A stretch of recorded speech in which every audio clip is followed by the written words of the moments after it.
We are very lucky to have Rishi here to speak with us today. We had the fortune of, when we were still doing in-person San Francisco trips with the Startmate Accelerator cohorts 2 years ago, we had the fortune of visiting Rishi at the Future office in San Francisco in 2019. And the cohort was pretty blown away hearing the story of Future and Rishi's background and approach to company building. So we thought, who better to bring into Open House and learn from 2 years down the track. So for a bit of context, Rishi is the co-founder and CEO of Future, which is backed by Kleiner Perkins. Future is an online personal training platform that pairs clients with their own world-class coach. Rishi was previously the CEO of Sosh, which was acquired by Postmates, and a product leader at Google. And if you can believe it, prior to tech, Rishi was actually an astrophysics researcher at NASA and Stanford University. So a pretty incredible background.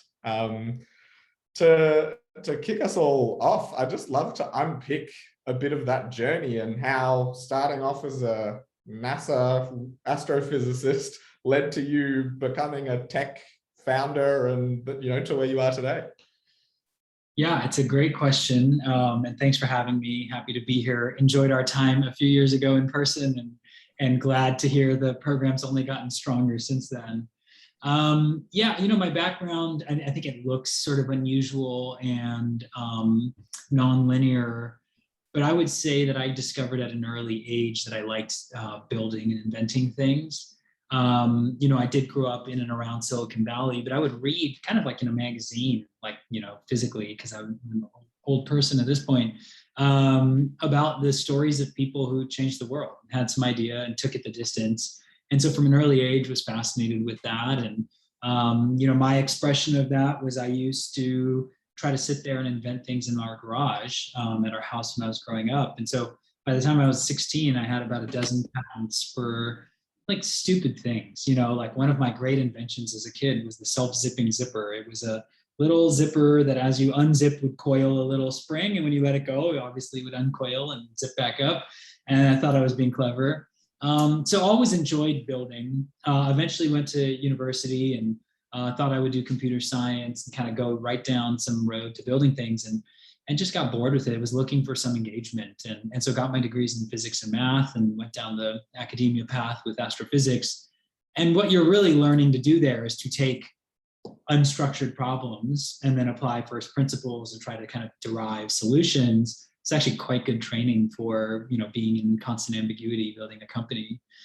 Finally, you know, was pursuing academia, felt like everything here was quite theoretical. I wasn't really having an impact on people's lives. So about 15 years ago now, left that world behind and came to tech. And I think, as you mentioned, you know, was lucky enough to build a company early on that was acquired by Google. Spent some time at Google working with one of the founders there, worked on really interesting problems, then eventually left, started another company called Sosh. It was bought by Postmates, which is a food delivery company out here in the States, and you know, scaled that company up to about $1 billion in its valuation, and then finally decided, okay, I've accrued some skills now to problem solve, build teams, build products. What do I want to go spend my time on? And ended up starting this company, which is in consumer health and fitness, about 4 years ago. Amazing. We're going to dive into a whole lot of those key themes: building MVPs, creating delightful experiences for customers. I'd also love to pick your brain at some point on fundraising and company building. Sure. But before we dive into that, we've got a few people in the audience that are right at the start of their journey as a founder. And it sounds like you've had a whole lot of experience in taking what are quite high level problems and breaking them down into a business that meets the needs for its customers. So I would actually love to start with, where did the idea for Future come from? And how did you actually take it from the high level problem that you identified and actually figure out what the customer need was there, and how did you go about building the early business of Future? Yeah, so two themes that we'll hit on as I explain the whole derivation of this. The first is I was lucky at the time that I started Future to have started companies before, which is to say I knew how crappy it is to start a company, right? It is a really hard pursuit. You deal with ambiguity. And so I knew that I wouldn't spend my time trying to just start something for the sake of it. And so it was overwhelmingly unlikely that I would start another company unless, I told myself, I found a problem that I couldn't stop thinking about. And so the first kind of theme here, I'll talk a little bit about how I ended up here, was I found a problem I couldn't stop thinking about. And the second, thing that I generally look for in companies, and there's a lot of different phrasing for this, but it is to look for something that has a unique aspect that you can lean hard into, and that is ultimately different than what everyone else is doing. Another way that investors, sometimes I've heard say this is, what's the secret that that everyone else doesn't know? And how do you then lean into building something there? And so I realized kind of going into this that, like, I really don't want to start a company for the sake of it. But if I were to do that, it would have to be a problem that I can't stop thinking about. And I would have to identify early on that there is something unique about a take on this that nobody else seems to be expressing. And I can lean hard into that for years and years. And so what, I had, like I said, sold, my previous company, scaled Postmates. And then what I was doing was I was investing in other people's company. I was in what they call an EIR, an entrepreneur in residence, at one of the large venture funds out here, Sand Hill Road in the Bay.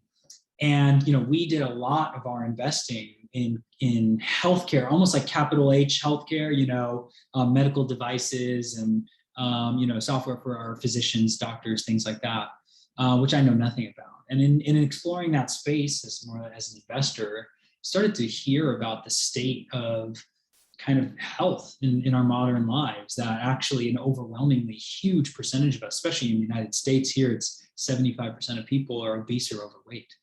It's like, what? Like, that doesn't make sense. That quality of life could be kind of mediocre and in fact declining. And that, across the world now, we are challenged with chronic conditions. Many of us live with and die of those things. And I found that, even though my qualifications in this particular space of consumer health were not vast, I couldn't stop thinking about these problems. And so started to really then kind of unpack that and say, well, what's happening here? And one of the things that I discovered, and I was an athlete at a high level as my background, which ends up connecting with the company that I'm building now. But one of the things that I discovered was, there are 5 things we do on a daily basis that end up having a massive impact on not only how long you're going to live, but also how great those years could be. And those 5 things we do every day are, how we move, how we eat, how we sleep, how we deal with stress or mental health, and then whether or not we take our medications. Turns out if we're supposed to take medications, we're typically pretty terrible at adhering to those things. So these 5 basic things, how we move, eat, sleep, deal with stress, whether or not we take our meds, have this huge impact on ultimately quality of life and life expectancy. And interestingly, most of us know that. We kind of directionally know we should walk a little more, eat slightly better, and yet we are really challenged as a population to consistently do those things. And I think our take on this problem was not to sort of discount your average person and say, well, most people are stupid and lazy and they never do these things, but rather to examine their behaviors and realize that your average person is overwhelmed, right? Between work or job or two, and then social obligations, family, partners are dating, bills you have to pay. Your average person has a lot on their plate. And the conventional design around these daily habits is that we are meant to each sort of quote unquote take control and become domain experts on how we're moving, find solutions locally that are going to be appropriate, sustain them. Same with our food. The expectation of the modern consumer is you will figure out how to find healthy options, cook those things and sustain them. And we felt like for your average person who's already overwhelmed, it is a fiction that they could go and maintain all of these core competencies around their health and become domain experts. And so instead of really wondering, why don't people exercise, for example, we were really looking at the opposite, which is where are there subgroups of people among us who have figured this out and figured out how to sustain healthy behaviors or high performance for long periods of time? What are those people doing? And what we found were these really small populations, niche populations, and professional athletes, or the people we see on TV, A-list celebrities, or executives at the highest level. These are tiny populations, but they are folks who can maintain high performance for many years on end. And we were like, that's really interesting. That's unusual. What do they do? And what we found is universally, they don't try to become domain experts and take on all of this burden themselves. Instead, they are typically well-resourced and they go and get support systems, right? And they surround themselves with a constellation of experts who can help them be their best. And so it's pretty typical in these populations to get a personal trainer. It comes to you, tells you exactly what to do. You can just follow along. to get a chef who stocks their fridge with 12 meals a week. And presumably that chef works with some nutritionist or something. And what we found was they're solving this problem with ownership. They're getting someone in their life and saying, you co-own this problem with me. You've got some skills and I've got a goal. I want to lose weight, jump higher, run faster, whatever it is, be a more active grandparent. And now you can help me get there. And so when we boiled it all down, we were like, this idea of coaching keeps reemerging. What is magical about coaching? Here's the physics thing. Like, why fundamentally is a coach so valuable to an individual? And it turns out they tell you exactly what to do, which is a gift. They keep you accountable, which is a gift, frankly, through the chaos of life. And the third thing we saw, now speaking to the uniqueness, when I went out and I watched hundreds of people work out with their personal trainer, normal people, pro athletes, and everything in between.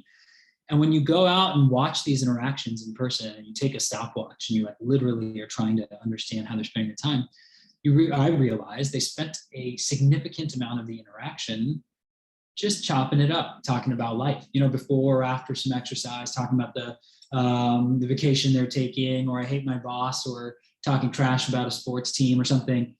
And what our hypothesis started to be was, actually, this is a really important aspect of what a coach does in your life. That as they get to know you and you build a relationship, it allows them to anticipate your needs and your hurdles better, push you harder, call BS on your excuses better. And so we boiled it all the way down to really, there's three magical things about having a coach. They tell you what to do, keep you accountable to doing it, and they get to know you. And I think, we were not naive. We knew that there was a wealth of consumer fitness options and companies out there. But what we identified early on was, I don't think anyone is thinking about it this way, that equal to telling you what to do, a coach's job is to spend time and get to know you.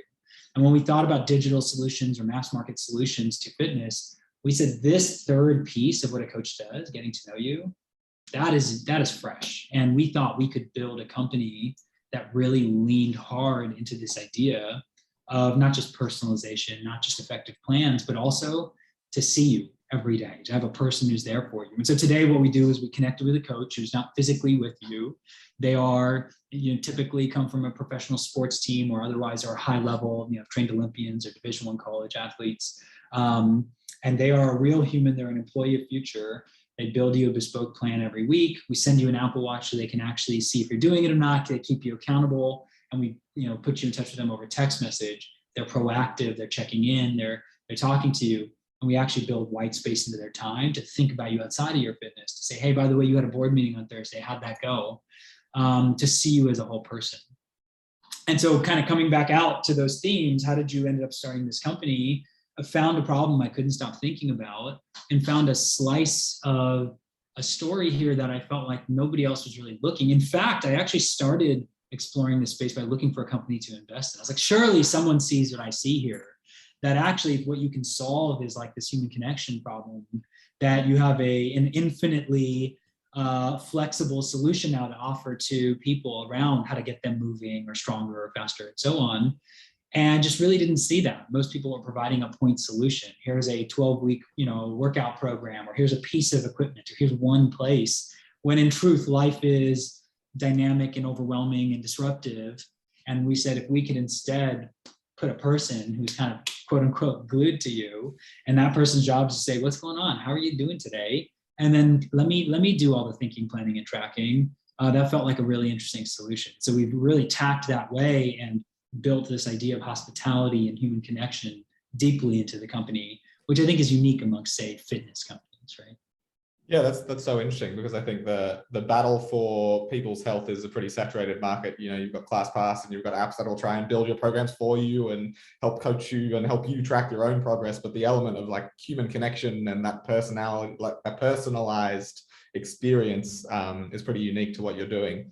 And I'd love to dive into that a little bit more a bit later in the conversation. But while we're still on this point, once you've gone through this process of identifying your unique take on the problem, how did you actually go about then validating and building conviction that that take was the right take, and then map that to building your first MVP and getting your first customers using the platform? Was there a particular question you needed to answer for yourself to know that that take was feasible?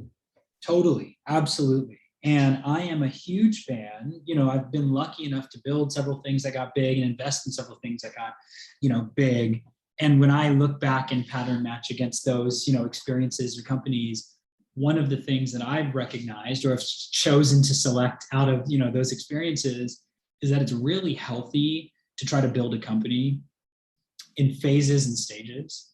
And what that means is you don't try to boil the ocean. You don't try to solve all of this company's existential problems all at once. That you try to see if this is a good idea and were to sort of go the distance, what are going to be the existential threats to this business? For future, could you even coach someone when you're not standing next to them? Or are you out of sight, out of mind, and they have no interest in listening to you? And so can you coach at a high level? Would this be a, incredible high affinity consumer experience that could cut through the clutter? Because, consumers are overwhelmed with so many options. So you need something that will truly be unique and cut through the clutter. Can you then find and hire enough of these coaches? There's many, many problems to map out. What would the price points be, margin structure, and so on. And, my general take on building a company is, let's not try to solve every problem, from day zero. Let's break it down and try to solve the most fundamental of them first. And so the first question, we built our company, I would say, in kind of 4 phases to the point we are today. We're kind of quite large and growing quickly at this point.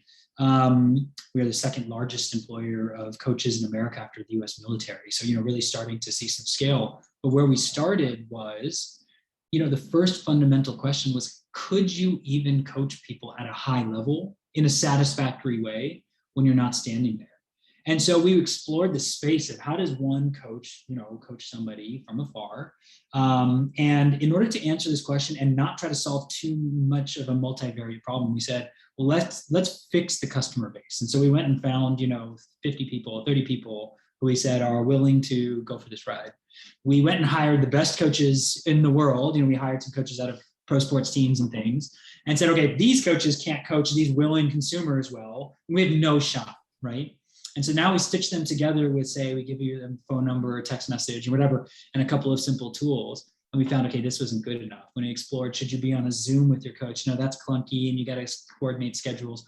The workouts need to be asynchronous. And we were like, okay, if a coach is going to tell you what to do, keep you accountable, get to know you, we're missing all accountability. Yeah, we toss a plan over the wall. And so we kept iterating, right? Now we send every customer an Apple Watch. Now your coach can see down into every set and rep. They can look at your heart rate. If you're running, they'll see your mile times, elevation gains, splits, and so on. And now they can keep you accountable, right? You say you're going to do something, and they can notice, even if they're 1,000 miles away from you, that you've quit halfway, and proactively say, hey, what's going on here, Rishi?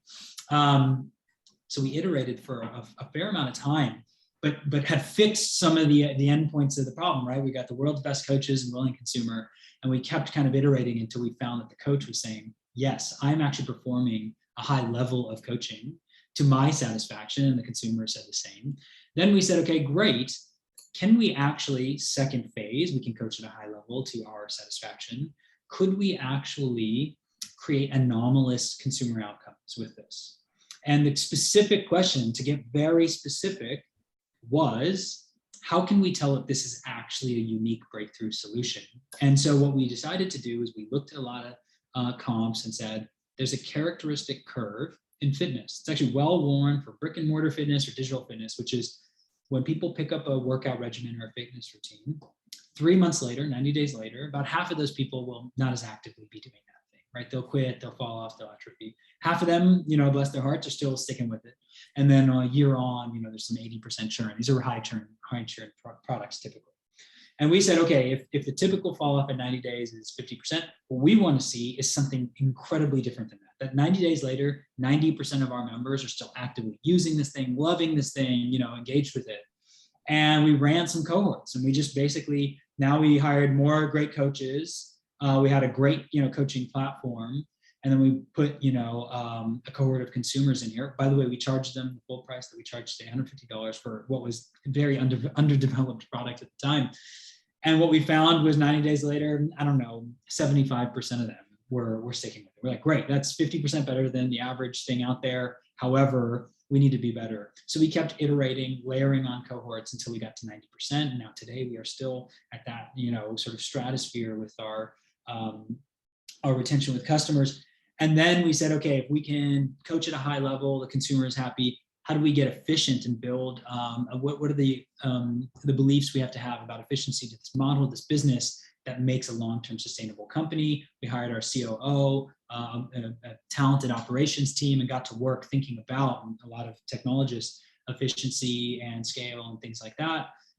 Great stat in there was through an 18-month period, we doubled the number of clients that our average coach was taking on. And instead of watering down their time and attention, we were actually able to concentrate them and create an even better customer experience. Our consumer NPS actually rose by 10 points in that time when we were doubling the number of clients that each coach was taking on. Now we've since kind of grown way past that. But in that phase, that's what we were trying to do, is to see if we could drive some more leverage with a yet better consumer experience. And so the NPS in this product is 90, sky high. And then finally, the phase we are in now is we feel quite affirmed that the product market fit is great, that the business makes a ton of sense. And so we are really scaling up what we do, reaching many more consumers, thinking about how partnerships and marketing and all of those things, referrals, can really expand the scope of folks who we help. And then, the phase beyond this will be, if we're successful in that, we have an opportunity to help you with not just your fitness, but maybe with how you're sleeping and dealing with your stress and eating. And there's an expansion from there. Amazing. It really puts into perspective what you're doing when you say you're the second largest employer of coaches, second to only the US military, which is pretty wild. I've seen some questions coming through in the chat, so I do want to just reiterate, we want to make sure we're talking about things that are interesting to you as the audience. So use the Q&A function, throw anything that's coming up as you're hearing us have a chat into the Q&A, and we can dive in, and I'll touch on the question that's in the chat in just a moment. But one of the really interesting things that you just touched on was you're taking something that's traditionally physical and has a really bad churn and relies really heavily on human connection, and you're digitizing that, which typically makes human connection more difficult. Yeah. But you've improved customer satisfaction and you've dramatically improved retention rates. Like, what's the secret there? How have you thought about delivering that experience for your customers in a digital world? Yeah, two things come to mind. Number one is whenever our company is faced with a relatively large either problem or opportunity, we try to solve the problem with ownership, not with process or other things like that, red tape or whatever. We try to find someone who's talented at our company and say, this is an existential threat, or this is a massive opportunity. You, just like with a coach, what I'm saying a consumer should do with their help, we say, you have some skills, like co-own this and get us there. And so, my co-founder, Justin, who I built the company with, he was an Apple veteran. He was at Apple for a decade. He was on the original iPhone team, and he created FaceTime and iMessage individually, grew those teams, ran communication group for iOS for a long time, which really was all about connecting people from afar, right? Now, people who typically knew each other already and creating an open connection between them, and watching how when you create a real-time and open connection, intimacy can, if the preconditions are correct, actually increase. The frequency of touch can increase, and all of that can happen.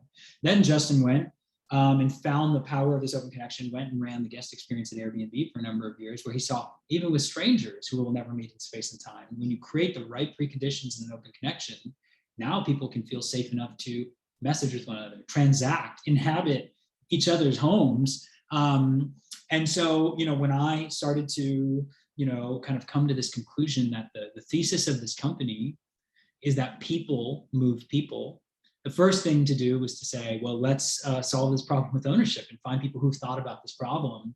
And very early on was lucky to know Justin and to say, you've worked on this problem. So solving problems with ownership is one part of this puzzle. The other piece of it is being real about when you are taking, the practice with tech typically is to take something that works at subscale. You've seen somewhere in the world, for us there's personal training, but for other companies, they've seen other models that are intriguing, but that don't scale, unscalable things. Apply technology, and how do you then massively scale this idea? And when you are doing that, you have to realize that in taking this idea and scaling it massively with technology, there will be emergent weaknesses or trade-offs, and you have to be well aware of what those are and compensate for them.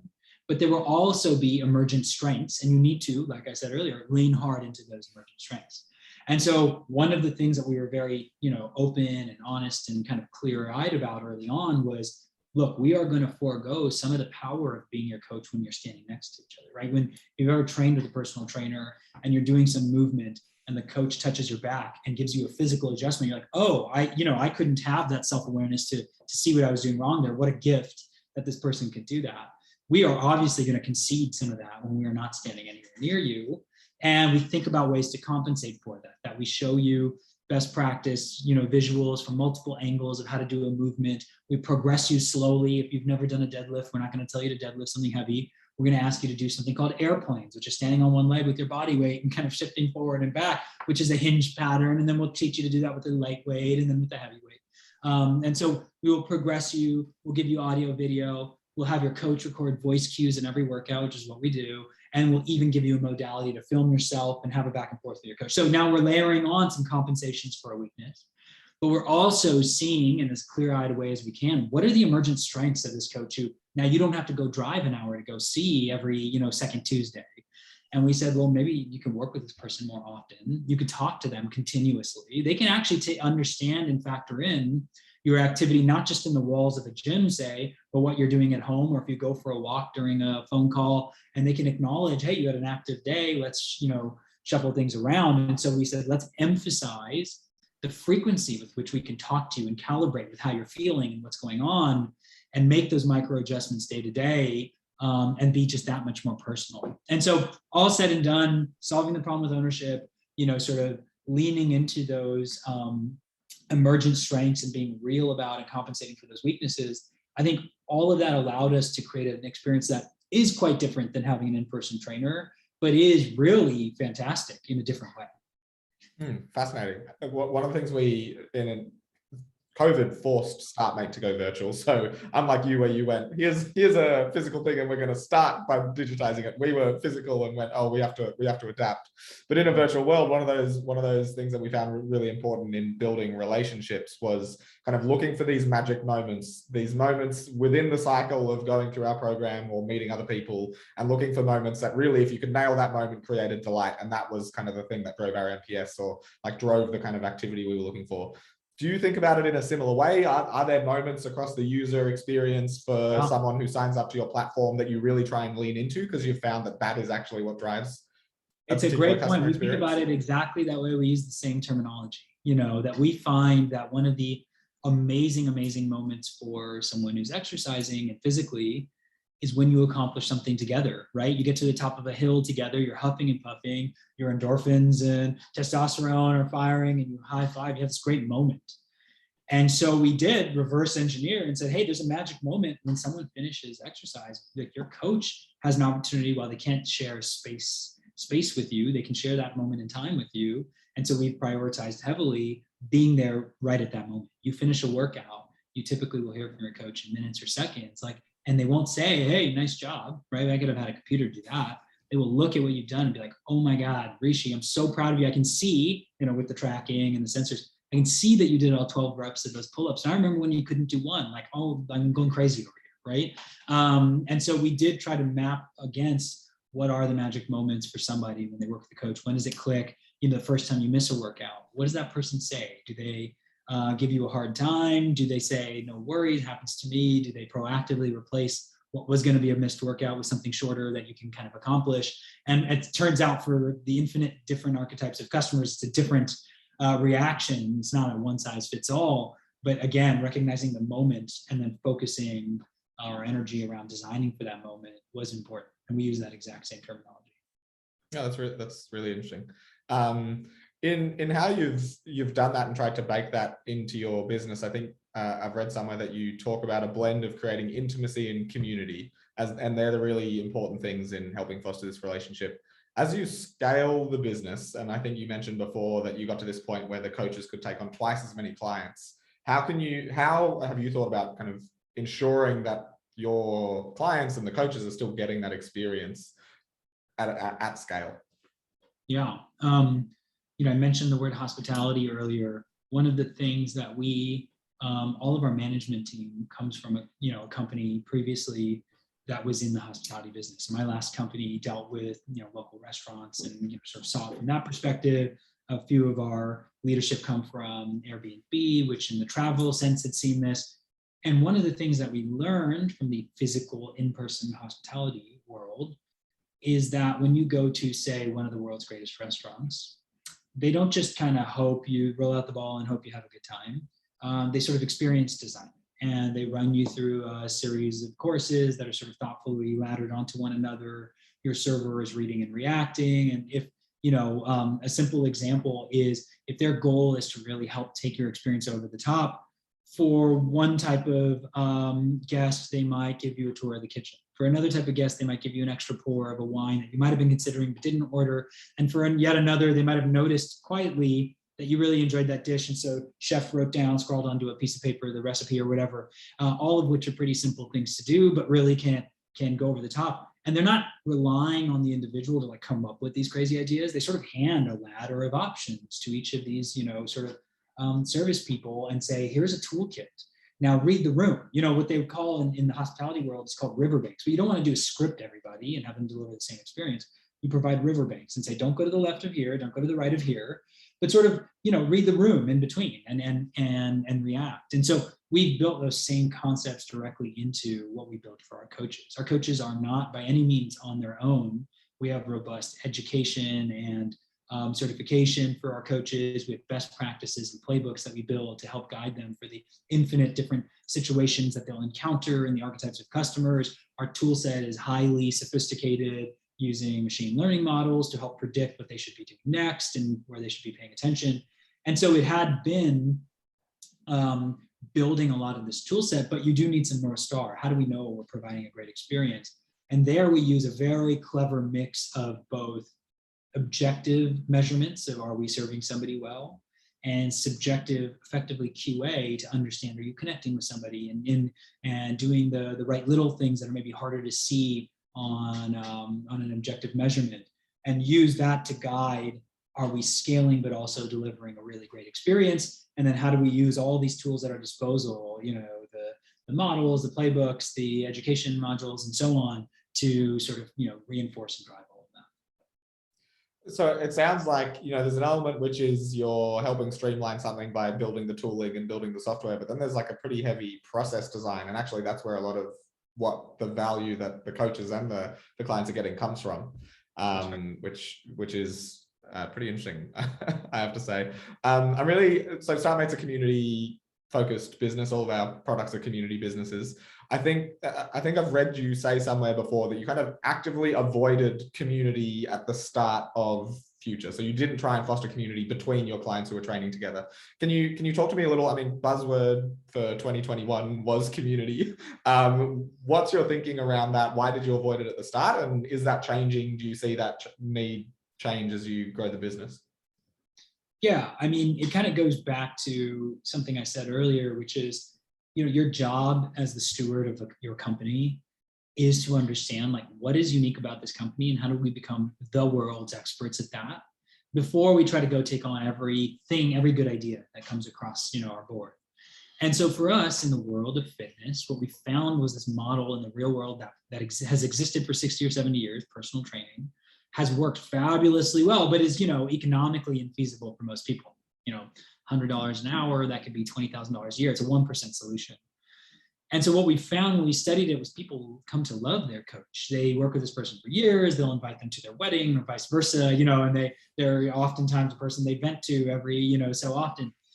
And we were like, that's an incredible thing. And if we can replicate the intimacy that somebody feels with their in-person coach, we really have something. And that too is very unique. When you look at the very large consumer products around fitness or sport, there's not a lot who's like, we're going to give you a one-to-one attention. There is, here's a bunch of content community or physical equipment or space. And so our focus early on was to become the world's best at driving that intimacy between two people, to be able to use sensors, messaging, data and machine learning to try to get two people to connect deeply and trust one another when they don't see each other. And time and again, people come to us and are like, Future's really great. I love my coach. Have you ever thought about building community that's worked really well for companies, or for local purveyors of boutique fitness or digital companies? Have you thought about competition? What if there was a ladder where you could see how I ranked globally and challenges and so on? And the answer is, of course, we think those are all brilliant ideas, actually, and they've been fabulously successful. But if we will cut through the clutter and be known for one thing, it is we give you a person who is just there for you on the in the right spot at the right time, can read your mind. And until we feel like we've really accomplished that, we're not going to break out. And so we really have focused so specifically on replicating that. We are at a point now where, to our satisfaction, we do think we have actually a more personal and visceral experience between a coach and a client than seeing someone once or twice a week.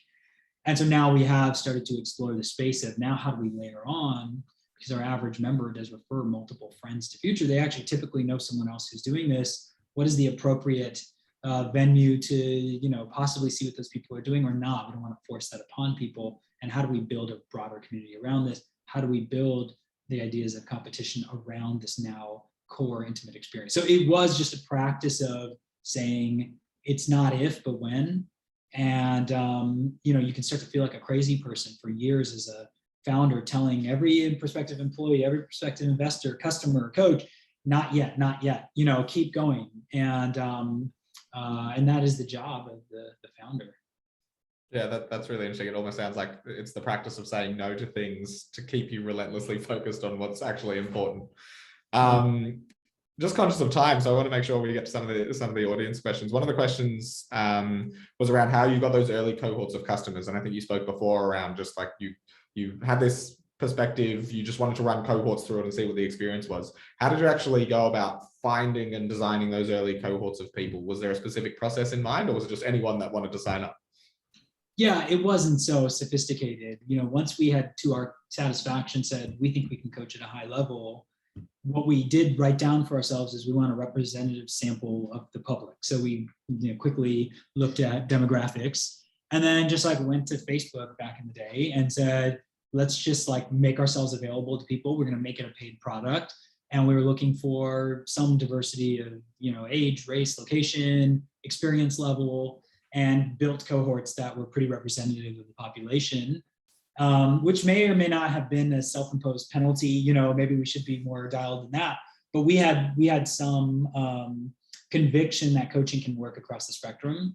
That if it's expertise, accountability, and sort of flexibility, that the really hardcore people will love the expertise, and the more beginner types will love the accountability, and there'll be some kind of fluid mix. And so we went and acquired effectively a pretty unsophisticated cohort that we felt like was representative.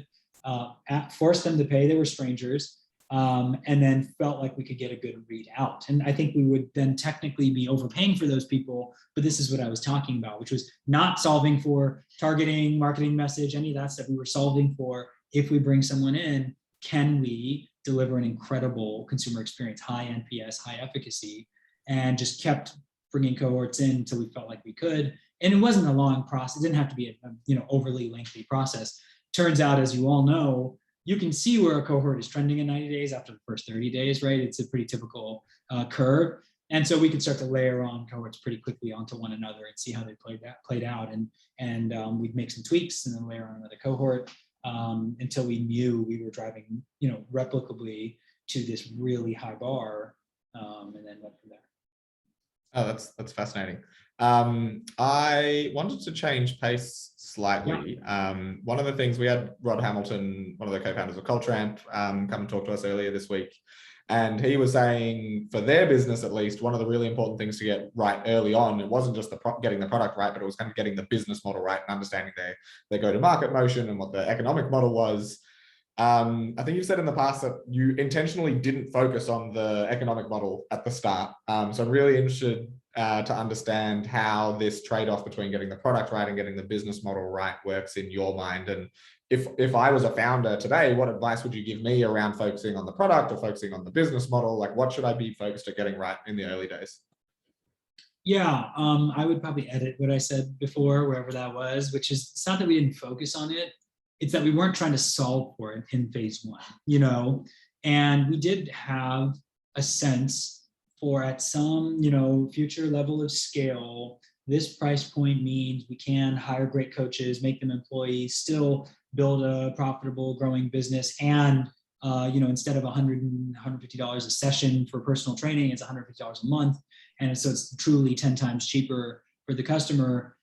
We definitely had that thought through early on. I would agree with Rod that it's important to to have a sense for, at least, especially in today's market, the high bar that founders are held to today, to have a sense for how does this become a long-term sustainable sort of idea. But then you have to figure out, am I the type of business? Maybe if you're a B2B SaaS business, that is one of the first things you sell for. Will customers off the street, enterprises pay for this versus use it for free and then never use it? And for us, we were trying to see, can we change behaviors? And if we can change behaviors, we think that people are willing to pay for other people's time, and we can kind of go and do that. I will mention that we did kind of come to a price point very, very early on, and we charged every cohort that we were experimenting on that price point, because we did know that people will give you a different level of feedback when you're giving them something for free versus if you're charging them. And every little thing that bothers them, they will write in when they're paying 15 times what they pay for Netflix. They will write in and say, hey, my app glitched, what the hell, And so we definitely thought about it. We're solving for something that was long-term sustainable, but we weren't realizing the full economics from early on. And we said, that's okay. We're trying to solve coaching, consumer experience, then efficiency, and now, scale. And then how did that factor into so you're not a marketplace business, right? You're not a marketplace for coaches to find clients. You're a vertically integrated healthcare business in a way. What sat behind that decision point, particularly because I think you mentioned one of your co-founders was at Airbnb, which is a marketplace business. Like, there are all these massive marketplace businesses out there. Why did you decide to go down the vertically integrated path? Yeah, I think sometimes, there's several reasons that we ended up there. I'll give you maybe the most interesting one, which was, one of the things that I had seen a lot of companies do well, consumer companies, quite different than, enterprise, was to take massive markets that are low efficacy, low NPS, vertically integrate them to deliver a 90 NPS experience, which allows you to completely cut through the clutter and go and become a market leader.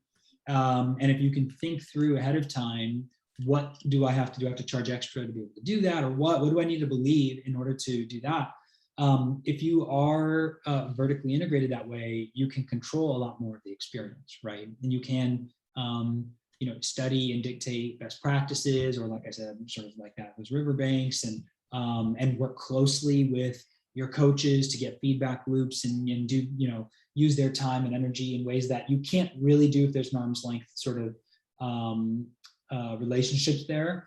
And so we felt like this was a classic industry where, for a typical coach somewhere in the country, they are running around trying to run their own business, and there's a lot of unpredictability in that. And, they have a lumpy demand curve, meaning they're really busy in the morning before work. If everyone wants to work out at 6, 7, 8 a.m., they're really busy in the evening. In the middle of the day, there's like not a lot of demand for their time. And we felt like if we could become a home for the greatest talent, that would be one of our biggest assets. It would allow us to deliver an incredible, mind-blowing consumer experience, which then over long periods of time help us become one of your most active, intimate relationships around your health, and not only help you with how you're moving, but over time help you with how you're sleeping, or a broad variety of other things. And so we felt like that was the route for us to really cut through the clutter and capture maximum value from this idea. Oh, that's awesome. That's a great piece of advice. We probably have time for one more question. I might try and slip in two. I'd love to understand, just at a high level, like in your journey as a founder, what's the best piece of advice you've ever received? Is there anything that really resonates that you've incorporated into how you think about building future, or that you've taken into any of your other companies? Yeah, it's pretty funny. I grew up, my parents were immigrants from India, always trying to push us to be, academically our best. And one of the things my dad would always tell me growing up, which I was always like, whatever, was he used to tell me, hey, Rishi, your plan, when you make it, your plan is always useless, but planning isn't useless. And we used to be like, whatever, Dad, I don't understand. And what I've come to sort of understand about that piece of advice over time is you're going to build a highly uncertain enterprise with your company. And so you sit out and you make a plan, right? And here's what we're going to do.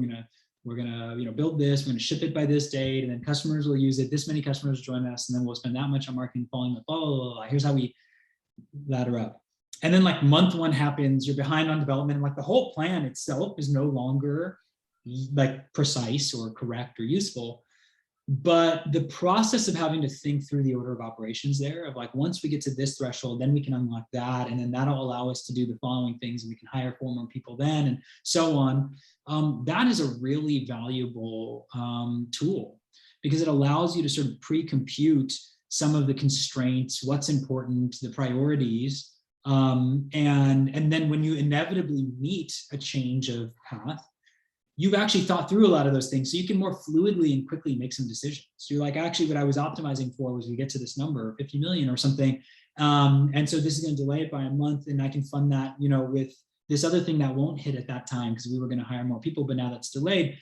I'm throwing out some random example, but having thought through a plan actually, I think, gives you a superpower to then read and react. This is why I think you hear professional athletes visualize, scoring that goal, or making a play, because once you've kind of stepped through it, I think it probably, I don't have a sense of the study here, but it probably helps you read and react along that route better, later on. And so I see the same for a company.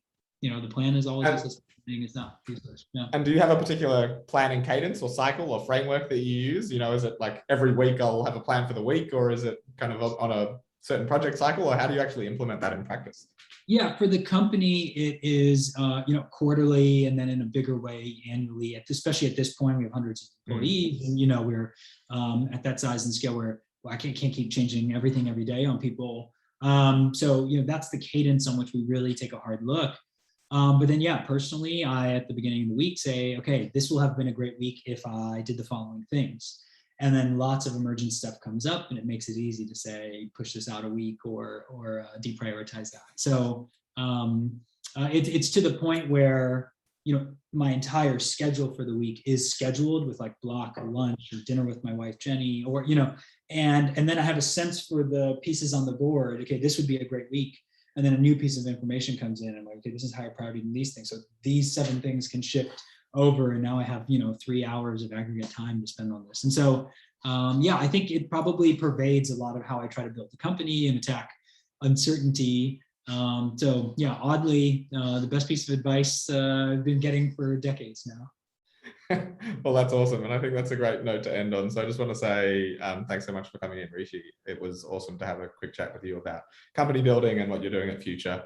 And there's going to be some invaluable takeaways for the audience. So really just thanks so much from all of us. Yeah, thank you all. Thanks for the time, and glad to be a part of the community in this way, and happy to be helpful in any other way. So appreciate it. Thanks so much.